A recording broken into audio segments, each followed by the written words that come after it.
première fois que je tombe sur ce youtubeur. Il parle vraiment bizarrement, c'est dommage, j'accroche pas à son rythme et à son ton. Cette voix de robot c'est abusé MDR. Je ne te connais pas mais franchement c'est très désagréable à écouter cette voix de robot sans âme. Tu prends quoi comme psychotrope pour maintenir ce phrasé et cette tonalité monocorde? Es-tu une IA Google comme Macron? Ta façon de parler est tellement naturelle, au moins autant qu'un produit synthétique. Question sérieuse, ta voix c'est du théâtre ou tu parles vraiment comme ça? C'est quoi ce youtubeur? On dirait un robot qui parle, pas du tout naturel.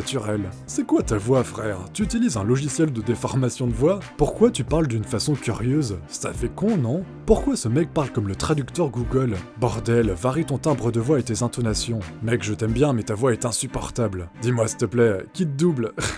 Mec ton intonation est juste incroyable. La voix est modifiée avec un logiciel ou quoi? Insupportable ta manière de t'exprimer. C'est super chiant quand il parle à MDR. Tu parles comme une machine, waouh. Normal de parler comme un robot? Mais elle est horrible cette voix. Tu parles toujours comme ça? T'as la voix de Google Traduction. Parle normalement, connard. Quelle voix monotone. C'est toi la m'a fâché? Ce n'était qu'un petit aperçu de... Ce n'était qu'un petit aperçu de ce que je reçois tous les jours, sachant que pour trouver tous ces commentaires, j'ai juste eu à piocher sous une seule vidéo, celle sur ma réponse à quotidien. Je vous laisse donc imaginer ce que ça peut donner sur plus de 200 vidéos étalées sur 7 ans et demi d'activité. J'aurais beau faire du contenu plus travaillé, certains critiqueront toujours ma voix et mon ton monotone. Après ces 7 années et demie passées à faire des vidéos sur YouTube, j'ai donc décidé d'arrêter l'aventure. De toute façon, j'imagine que vous l'avez bien senti, ça fait plus de 6 mois que je n'ai pas sorti un seul documentaire, je meuble avec des interviews qui n'intéressent qu'une petite partie de mes abonnés, et j'en suis même à faire des vlogs sur mon chien. J'ai longuement réfléchi ces derniers jours, et je pense que c'est mieux d'arrêter les frais ici, histoire de pas devenir une parodie de moi-même, comme dit ce bon vieux Orelsan. Non, je plaisante. Dommage. Oh, c'est vrai qu'on existe, nous. N'en déplaise à certains, je compte bien vous faire profiter de ma voix robotique et monotone pour encore quelques années, du moins jusqu'à l'effondrement de notre civilisation, c'est-à-dire dans 2-3 ans, d'après Pablo Servigne. Ou jusqu'en 2020, si la France adopte l'article 13 tel quel. Et là je te vois venir, jeune freluquet, tu es en train de te dire que j'ai donc écrit un titre mensonger qui frôle le putaclic. Il n'en est rien. Une page se tente vraiment, et je ne parle pas de cette page magnifiquement bien dessinée de cette charmante BD que plus de 26 000 d'entre vous ont reçu. T'étais pas obligé de la faire celle-là. Non, disons plutôt qu'un chapitre se termine ce mois-ci, celui des vidéos tournées dans cette pièce. Ceux qui ont vu ma dernière vidéo sur Floki le savent déjà, mais je vais déménager mi-décembre dans une maison avec un jardin. C'est le loup blanc qui va être content. Certes, avoir un vrai métier empêche de s'investir davantage sur YouTube, mais au moins ça permet d'obtenir un prêt plus facilement, vu que c'est une situation plus stable qui rassure le banquier. Je vais donc devenir propriétaire. Adieu les loyers et les cautions, place au remboursement de prêts et à la taxe foncière. Dit comme ça fait pas rêver. Dans cette maison, j'aurai assez de pièces pour dissocier mon bureau de mon lieu de tournage, ce qui n'a jamais été le cas auparavant. Je pense que ça se voit. Autrement dit, je vais enfin pouvoir me permettre une pièce réservée uniquement à mes tournages face caméra, que je pourrai donc customiser spécialement pour mes vidéos. Reste à trouver le papier peint adéquat. J'ai commencé mes vidéos YouTube le 19 juin 2011, quand j'habitais encore chez ma mère dans ma chambre située au sous-sol. Je vous parle d'un temps que les moins de 20 ans ne peuvent pas connaître. C'était l'époque des youtubeurs comme Les Ballonnés, Totalement Tom, KDS Vidéo, Axel en vide, Alice Bloody Girl, Le Clubbird, Trambert, Maxime Blabla, Juste Florian ou encore Valentin Gévrez. Bon bah c'est bon, on a notre top 10 des youtubeurs oubliés ou morts. 3 millions de vues les gars. Que des personnes qui ont disparu des radars et dont les noms ne doivent rien vous dire, mais qui étaient pourtant pas mal connus en 2011. Ouais, enfin à cette époque quand t'avais 30 000 abonnés t'étais le boss du game. L'époque où Asiatomique et Hugo tout seul sortaient une vidéo tous les mois. Bref, 4 ans plus tard, j'emménageais ici en juin 2015 pour me rapprocher de mon nouveau boulot. Et il s'en est passé des choses depuis ma première vidéo dans cette pièce où je vous dévoilais ce nouveau décor. Quand j'ai emménagé ici, j'avais 20 000 abonnés. Après 4 ans sur YouTube, oui. Donc ça me fait rire quand j'en vois certains se plaindre qu'ils n'ont que 50 000 abonnés au bout de 6 mois. La fameuse passion.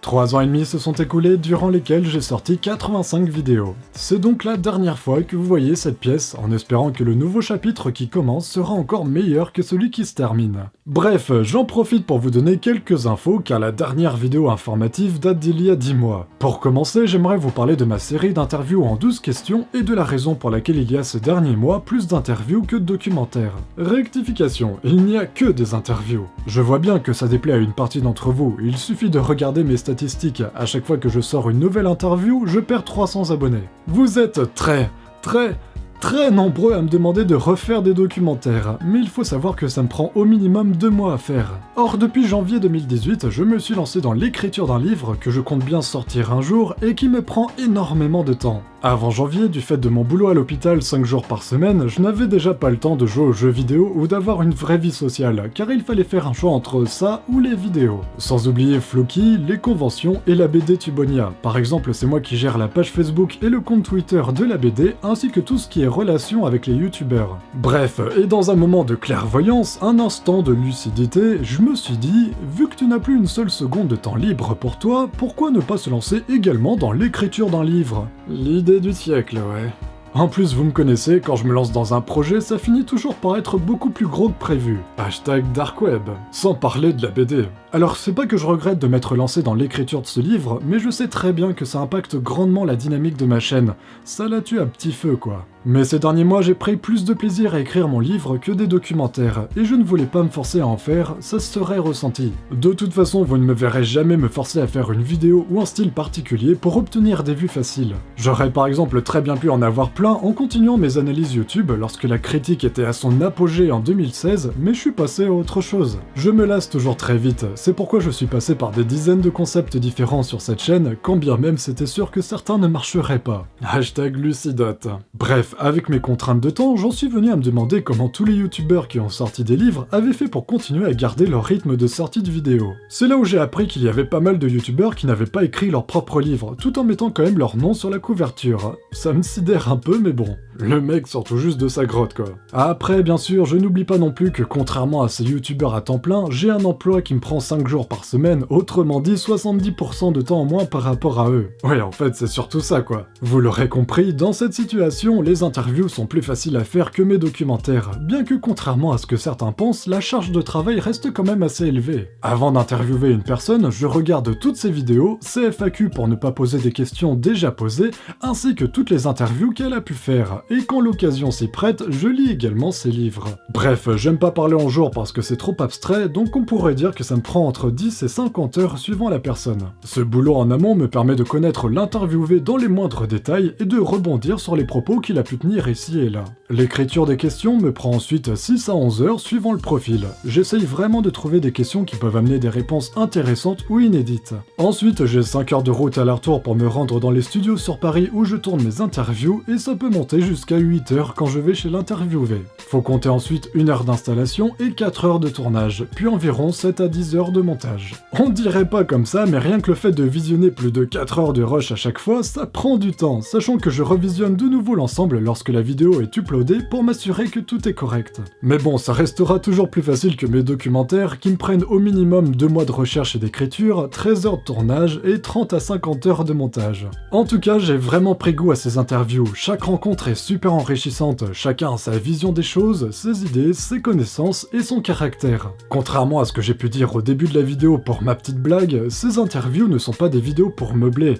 elles sont de mon point de vue aussi intéressantes si ce n'est plus que mes documentaires. En même temps, certains des interviewés ont des doctorats, donc tu fais pas le poids. Les questions sont rarement centrées sur l'interviewé, mais plus sur ses opinions et ses connaissances. Autrement dit, l'interviewé parle de sujets qu'il aurait très bien pu traiter sur sa chaîne, mais aussi de sujets qui ne lui seraient jamais venus à l'esprit. Ainsi, cette série d'interviews vous a permis de voir Pierre Cross parler de critique YouTube, Jigme parler de copinage, Cyril parler de la cause animale, Nozman parler d'esprit critique, Doc7 parler de gestion d'entreprise, le dessinateur parler de maison d'édition, Didi Chandoudoui parler de dépression, Le Monde à l'envers parler de la télévision, le joueur du grenier parler des réseaux sociaux, Amixem parler de l'argent sur YouTube, Antox parler de l'humour noir, Vodka parler du sexisme, attends, tu vas pas tous les faire là, Mélenchon parler de la conquête spatiale, Y penser parler de la mortalité, Magic Jack parler de religion, David Loapre parler du sens de la vie, Fabien Olicard parler du libre arbitre, Nicolas Mérieux parler de collapsologie, Julien Méniel parler du transhumanisme, Monsieur Phi parler du bonheur, ou encore Enjoy Phoenix parler de la société de surconsommation. Pour moi, chaque interview permet d'avoir l'équivalent de 12 vidéos de l'interviewé, et ceux qui se plaignent de la longueur peuvent très bien ne regarder que les questions qui les intéressent. Je rappelle que pour ce faire, vous avez le minutage de chaque question au début de la vidéo et dans la description.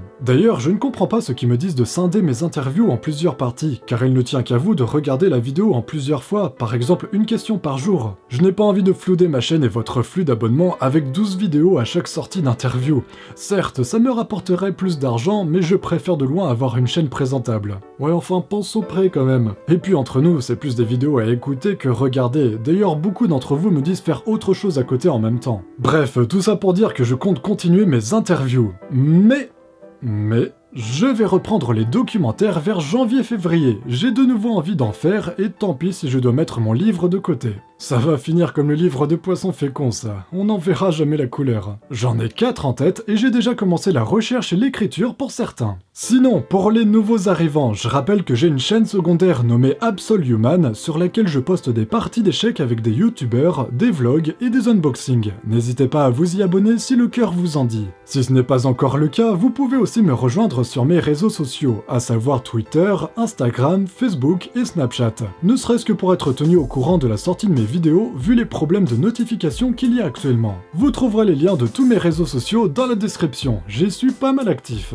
Également, si vous souhaitez me soutenir financièrement, vous pouvez soit me faire un don sur ma page Tipeee, soit visionner des pubs sur ma page Utip, qui me rapportent bien plus que les pubs sur YouTube. Grâce à vos dons et vos visionnages, j'ai par exemple pu m'acheter ce micro plus performant. Ouais, enfin là du coup tu l'utilises pas. Si le cœur vous en dit, vous pouvez également m'envoyer des lettres ou des colis à l'adresse postale dans la description. Et si vous avez du temps à tuer en attendant que le temps vous tue, n'hésitez pas à sous-titrer mes vidéos pour les malentendants. Au moins eux ils n'ont pas à subir ta voix robotique. Et ça m'étonnerait qu'il y ait des volontaires pour tes interviews de 3 heures. Allez, salut tout le monde!